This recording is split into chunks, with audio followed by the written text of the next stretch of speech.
Good morning, afternoon, evening, ladies and gentlemen. Let me just start off today's video explaining the differences between what we call an essential question and a discussion question, like the ones that I've been posting into your OneNotes previously. One of these questions, it's very important that you think about your answer. The other one, you actually need to write an answer and submit it, usually in your OneNote. Essential questions exist to make students think about an idea, a topic, or even a philosophy before engaging in a lesson. It puts the student in a more correct mindset for the lesson of the day, and it can help get those creative juices flowing. It is a rhetorical question, where the answer is not as important as your thought processes to reach the answer. A discussion question is one which you actually are required to submit an answer.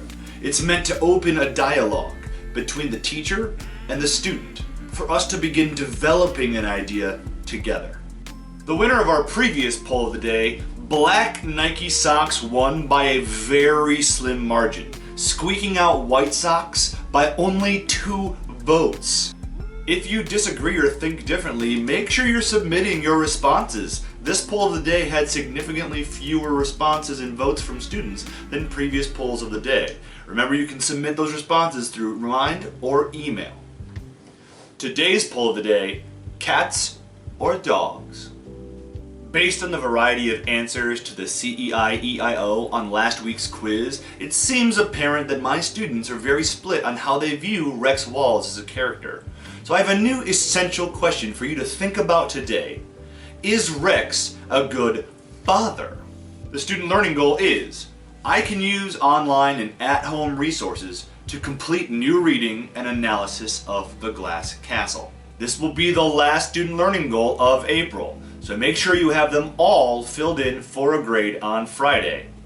After a good run living in Battle Mountain for some time, the family had another skirmish, resulting in them performing the old skedaddle once again, this time moving to the family home in Phoenix. Yes, they had to move because of this skirmish between the Walls children and the young man who was advancing towards Jeanette. But we find out that they have had ownership of this new house in Phoenix for several months, ever since Rosemary's mother passed away. So that prompts today's discussion question. Today's discussion question, why haven't they gone to this new house sooner?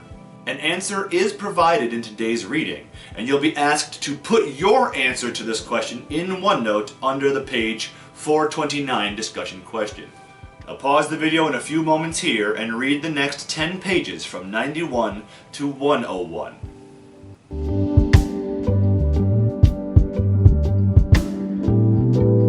And welcome back to the video. So at first, the children are in awe of Grandma Smith's old home. The children are enrolled at school, and they're even given their very first eye and ear exams.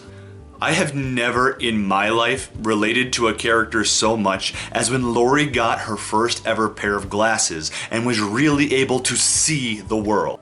The more attentive students of you might have noticed, I wear glasses, and I've had them ever since I was 2 years old. However, I've really needed them since I was a baby. Just as Lori could suddenly see the world in clarity, I had a similar experience when I was 2 and first came home and really saw everything in my house, including my parents' faces. The part where Lori gets her glasses reveals a flaw in Rosemary's theories of self-sufficiency. Glasses do not, as she says, make a person's eyes weaker. They are in actuality a genuine support for Lori, who ever saw the world in a blur before. Now in my case, my family just didn't know that I needed glasses until I was 2 years old because I didn't have the language skills to explain. Excuse me, father dearest, I'd really love to go in the yard and play catch, but terribly embarrassing and all, I can't quite see the ball. In Lori's case, she was old enough to communicate, and at this point had some understanding that she couldn't see everything perfectly well, and she was awestruck to see not just trees, but the leaves on trees, to see the patterns of ceilings in higher up buildings. Because of her parents' flawed philosophy, Lori was led to suffer. In today's reading, we even get an insight into how Rosemary developed this self-sufficient philosophy of parenting. Her mother, who Jeanette refers to as Grandma Smith, was suffocating with her rules, regulations, and constant correction of her two children. Rosemary must have hated growing up with that method of raising kids, and so we can understand how she developed her own theory of self-sufficiency. She doesn't want to suffocate her children under rules the same way that she was. But she took it a little too far the other way.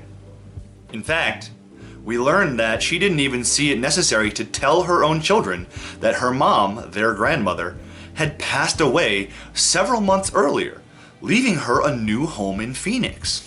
This leaves Jeanette feeling heartbroken and betrayed that her mom didn't see the need to tell her this very important news. It also implies that this very self-sufficient Rosemary didn't attend her own mother's funeral. While living in Phoenix, the family experiences another positive spell for a while. Rex gets a job with an electricians union. Rosemary gets to spend days working on her art, with Lori now sharing her interest, since she can now see the canvas.